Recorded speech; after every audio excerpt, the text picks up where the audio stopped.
Yulene Olaizola, a quien le damos la bienvenida. Se también el productor Rubén y Diego García, que es el fotógrafo de la cinta. Comenzamos con sus preguntas.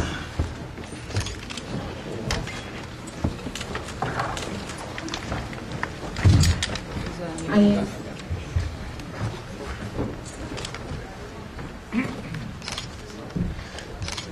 Mario Giacometti de Canal 7 de Costa Rica, muy buenos días. Yo creo que estamos muy mal acostumbrados por las películas comerciales, sobre todo las películas gringas, que esas como que nos muestran la Torre Eiffel y dicen abajo París, Francia, para que sepamos dónde estamos. Pero creo que en esta película como que se van al extremo opuesto y no le dan la información, digamos, al espectador de dónde se ubica la película, digamos. Quería saber por qué esa decisión, digamos, obviamente, bueno, se llama Fuego la película, uno como espectador no sabe que es en Canadá, o digamos, y la idea esta de no darle esta información al espectador es como para sugerir que esta idea de soledad y de aislamiento es algo universal, es como parte de la condición humana, o sea, sí, creo que tiene, o sea, acabas de responder tú mismo a la pregunta. Pero bueno, por otro lado, creo que no, la geografía del lugar, aclarar dónde está esta isla, no creo que te hubiera aportado una información vital para entender la historia o los sentimientos que la película transmite. Creo que es simplemente un dato curioso que se puede contestar después buscando la isla en el mapa o preguntándome directamente a mí, pero no creo que afecte el entendimiento de la película. Y la idea de la historia sí es transmitir una situación más universal que creo que no es lejana a otras regiones del mundo. Creo que es la situación que se vive en la comunidad de Fuego, en la isla de Fuego, la que muestro en la peli, está sucediendo en otros lados también. Acabo de presentar la película en Japón y gente en Japón me decía lo cercana que sentía la historia, pueblos en los que ellos habían crecido y se habían ido después porque no había oportunidades de trabajo, etcétera. Creo que es algo que va más allá y que es universal. Gracias. Y la isla está en el noreste de Canadá, en una región que se llama Newfoundland, Terranova. Acá. Mari Carmen de Cine también. Mi pregunta es un poco para Diego. Bueno, platicamos contigo hace un par de días sobre Tao, que es como un poquito el extremo opuesto en cuanto a clima y locación como tal. Me interesa mucho en ese sentido tu punto de vista, porque obviamente las dos dan para mucho visualmente, ¿no? Sí son polos opuestos. Bueno, algo en común que pueden tener, que las dos están hechas con luz natural. Pero en este caso, al contrario del sol, el sol directo, toda la película es con luz suave, tenía que estar nublado como para generar esta atmósfera o este sentimiento de la gente, ¿no? Entonces sí era un reto con el clima, esperar los días correctos para filmar. O sea, a veces teníamos que esperar días soleados, dejarlos pasar a que nos favoreciera para lo que queríamos poner. Para Yulene y Rubén, ¿cómo fue que llegaron a este lugar y qué tipo de acercamiento tuvieron con la comunidad de allá? Porque no sé, corríjame si estoy equivocada, pero me dio la impresión de que no eran actores, sino gente local del lugar. Bueno, la filmación de la película la hicimos entre Diego y yo. Rubén no estaba presente. Rubén después entró a la película como productor y editor, sobre todo, que empezó a trabajar con eso. También aparecen los créditos de guión porque es una película que de alguna manera tramamos entre nosotros tres, y incluyendo a los actores que no son actores profesionales, son habitantes de la isla. Yo viajé a la isla de Fuego como parte de un programa de residencias artísticas de Fuego Island Arts Corporation, que aparecen también en los créditos. Es una asociación nueva que surgió el año pasado en la isla, que pretende reactivar la economía del lugar a través de las artes y de otro tipo de proyectos también. Entonces instauraron un programa de residencias en el cual invitan artistas internacionales y de distintas disciplinas a vivir en la isla y y hacer proyectos ahí, con la única finalidad de inspirarte por el lugar y de después transmitir a la gente algo sobre este lugar. Entonces yo viajé a la isla sin saber qué proyecto iba a hacer. Tenía la idea de hacer una película mezclando documental y ficción. Esa fue, digamos, la premisa con la cual llegué a la isla. Pasé los primeros 2 meses haciendo investigación, que básicamente consistía en conocer a la gente, empaparme como con la cultura del lugar, el estilo de vida. Después Diego viajó ya para el último mes de la residencia en el cual filmamos. Entonces la película se filmó sin un guión. Fuimos improvisando la historia conforme íbamos avanzando, íbamos editando también durante el proceso. Y los actores pues son habitantes de la isla, es la primera vez que participan en un proyecto creativo de esta naturaleza. Y creo que, bueno, para mí uno de los orgullos más importantes de la película son ellos. Su actuación creo que es algo de lo más destacable.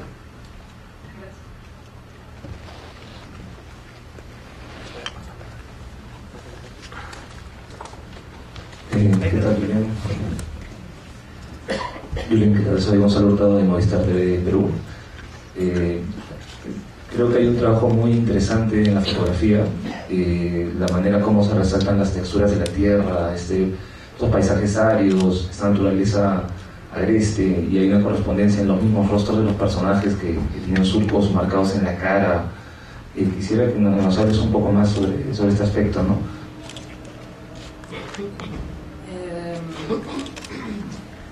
Pues nada, creo que el hecho de, digamos, las decisiones que tienen que ver con el tiempo de la película, lo que tratan de promover es que el espectador tenga el tiempo suficiente para observar esos detalles. No es arbitrario que un close-up se quede el tiempo que se queda, y lo mismo con los paisajes. Creo que la finalidad es esa, dar tiempo a que uno pueda escanear la pantalla, en toda la pantalla, digamos, poder hacer una observación más contemplativa que te lleve a ese tipo de observaciones que acabas de dar. Entonces, pues, para mí es algo que destacó desde que conocí el lugar.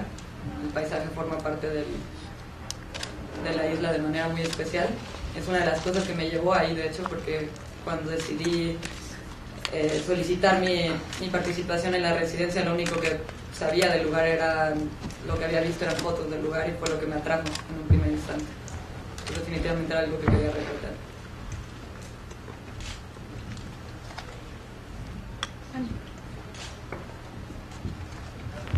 Hola, Juliana, ¿cómo estás? Antes que nada, felicidades por la película, muy buena película. Y me quedé con una pregunta: ¿quién es la señora que estaba frente a la ventana y por qué no la vimos más? ¿Y es algo que quitaste en edición y hay otros personajes que no llegamos a poder ver, que quitaste en edición tal vez? Ella se llama Luis, es de las habitantes más viejas de esa comunidad de fuego que se llama Tilting. Es madre de uno de los actores, del segundo protagonista, de Ron. Decidí ponerla porque la conocí, porque es como un ícono de esa comunidad, porque tampoco había mujeres en la película y quería que hubiera un rostro femenino por ahí. Con ella traté de hacer una secuencia conforme la gente más anciana, digamos, del lugar es con la que me costaba más trabajo comunicarme, por el idioma, por el acento. Con ella nuestra comunicación básicamente era a base de gestos y sonrisas, no podíamos como entablar una conversación mucho más allá.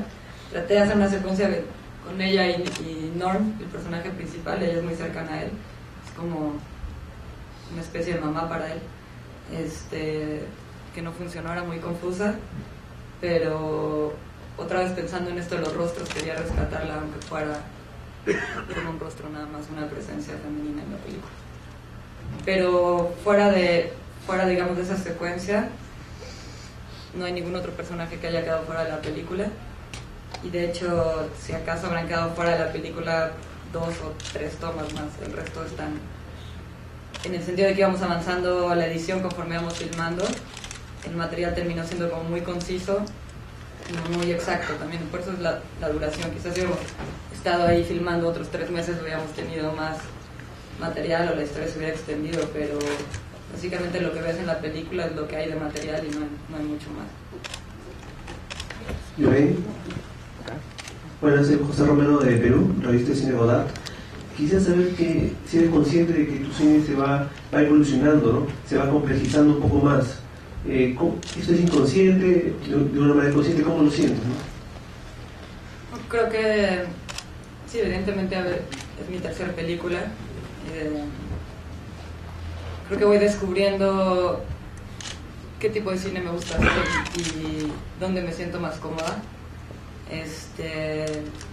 Creo que por eso también las tres películas son tan distintas entre sí, porque en vez de, digamos, conformarme con un estilo, como con una forma, y tratar de desarrollarla más bien ido buscando distintos caminos, ¿no? Cuando hice Intimidades tenía la necesidad de hacer una película después de Intimidades con un equipo de trabajo más grande, con una mejor cámara, haciendo algo de ficción, con actores, como que tenía esa necesidad de explorarlo, y por eso hice Paraísos Artificiales. Después de hacer Paraísos Artificiales tenía la necesidad de regresar a lo más básico, filmar entre dos personas.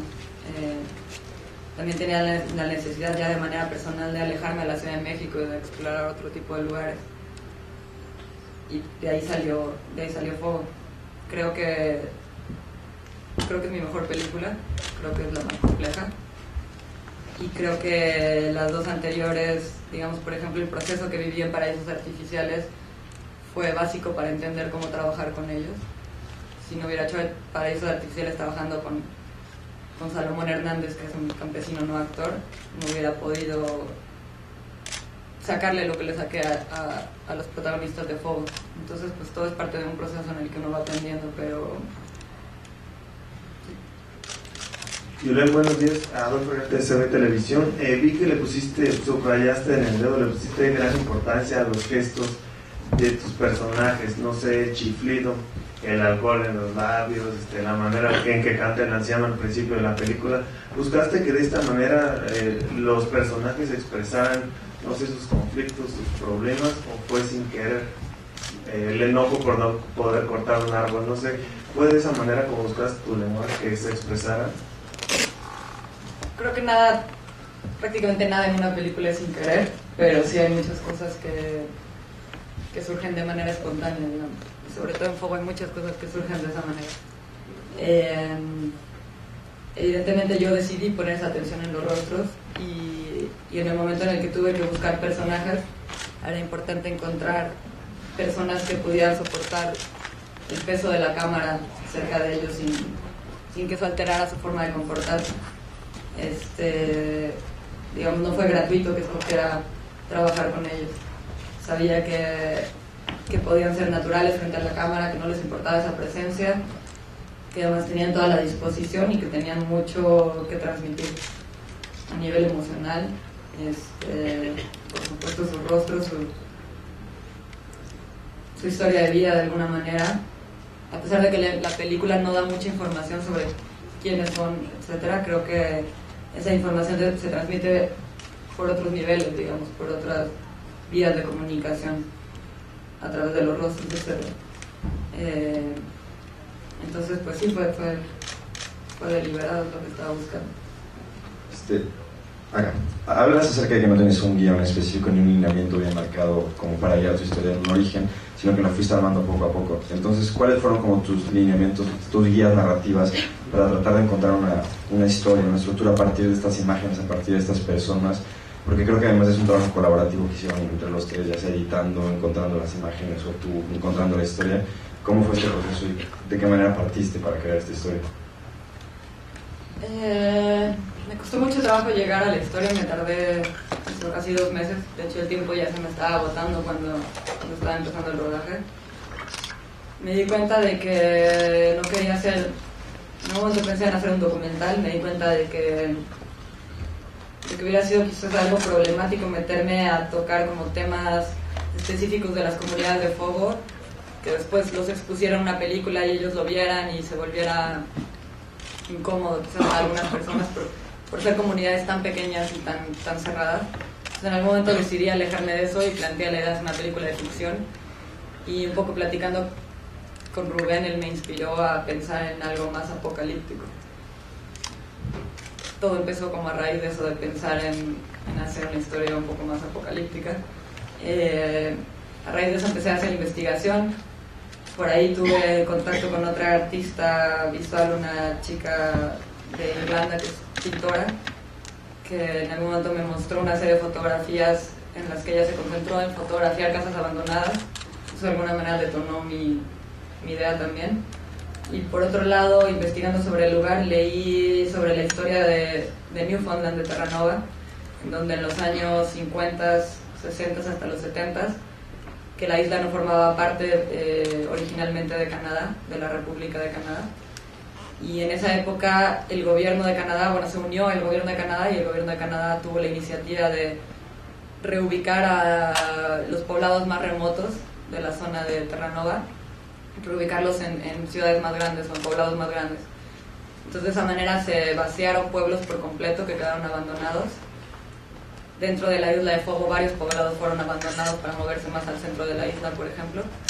Y es un periodo de la historia de Newfoundland bastante triste para la gente que lo vivió, para la gente que tuvo que abandonar sus hogares. Incluso hubo gente que flotó sus casas cruzando el océano para llevarse no un pedazo de tierra, pero su casa al menos. Entonces la película está inspirada como en algo parecido, como en qué pasaría si volviera a ocurrir un periodo así hoy en día por distintas razones. La película tiene que ver, y la canción que canta el personaje más, Little Joe, el anciano al principio, está hablando de ese periodo. Es un periodo que ellos no les tocó vivir directamente, ellos no tuvieron que mover sus casas porque fue antes, pero quizás sus padres o sus abuelos sí. Y es un periodo que está en la memoria de los pobladores y que al platicar con ellos sobre esto era algo cercano y lo podían entender bien y sabían que estaba buscando yo transmitir. ¿Alguna otra pregunta? César. Hola Juliana, César Huerta del Universal. Dos preguntas, Juliana. La primera, me gustaría saber si ya la vieron tus no actores o qué va a pasar ahí. Finalmente Canadá puede ser un buen mercado natural para que sepan sobre un país qué ocurre con esta isla. Y la segunda, hace un año, si no me recuerdo, aquí presentaste Paraísos Artificiales. Que ahora te encontrabas en la residencia, se tuvo una entrevista vía internet. ¿Qué va a pasar con y qué va a pasar con Paraísos? Que finalmente aquella quizá uno le vería un poquito de mayor potencial comercial, ¿no? Cualquier cosa que signifique eso. ¿Qué ha ocurrido con esa película y hacia dónde va a ir esto?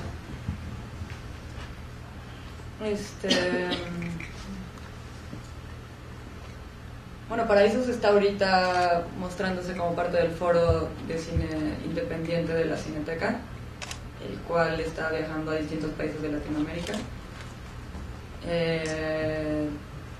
¿Qué más va a pasar con Paraísos? No lo sé todavía, se me están juntando ambas películas. Con Fuego pues esperemos hacer un estreno el próximo año, ya con la Cineteca abierta, porque es el nicho que necesita la película. Mi experiencia con mis 3 películas hasta ahora ha sido bastante extraña respecto a cómo una película puede tener o no más posibilidades comerciales. Creo que Intimidad de Shakespeare y Víctor Hugo es una película que prácticamente a todos les gusta. Es una película para un gran público. Se distribuyó con apoyo del INCINE, la distribuyó Mantarraya y le fue terrible en taquilla. Entonces creo que de pronto no es una cosa solamente de las películas. Creo que ahí hay una estructura de cómo funciona la distribución del cine mexicano que no funciona. Por lo tanto, cuando hago películas, lo último que pienso es si voy a hacer una película que tenga potencial con el público o no, porque las hago pensando en lo que quiero expresar. Ya después me meto en el problema de ver qué hago con ellas. Con Fuego esperemos que se vea en otros países. No es fácil, la duración no le ayuda. El cine es muy cuadrado en ese sentido. Fuego, por su duración, ni siquiera podía solicitar fondos tradicionales por la duración. El mismo problema lo tiene para la distribución porque dura 1 hora. Entonces es todo un tema con el que hay que pelear, pero estoy segura que la Cineteca y otro tipo de cines de ese estilo pueden ser un nicho importante para que se vea. Y ojalá pudiera distribuirse en Canadá, lo cual no es fácil. Creo que esta región de Canadá la tienen como totalmente marginada. Por ahora como que no ha despertado mucho interés en Canadá, y creo que es por eso. Creo que a los canadienses de pronto no les gusta que se hable de ciertas regiones y de ciertos temas. Tengo la sensación, no lo tengo tan claro, pero esta región de Newfoundland es bastante marginal, y incluso como a la gente de esa región se les llama los Newfies respectivamente, los tratan como si fueran gente del pueblo que no sabe nada al respecto de nada, no sé. Entonces pues ya veremos qué pasa. Por lo pronto, que si la vieron, se organizó una proyección para ellos ahí en la isla. Yo no estaba, no he podido regresar. Fogo se hizo sin dinero, mi película más barata, al menos en el rodaje. No tengo dinero para financiarme un viaje para allá. Estoy esperando a que la misma residencia que me invitó me vuelva a invitar para poder presentar la película. Esperemos que ocurra el próximo año. Y ellos vieron la película, solo se las proyectaron ahí, y es difícil tener comunicación con ellos porque no tienen computadoras, no usan internet, no podemos tener conexión por esas vías. Solamente sé que la vieron y que les gustó y estaban muy contentos con el resultado.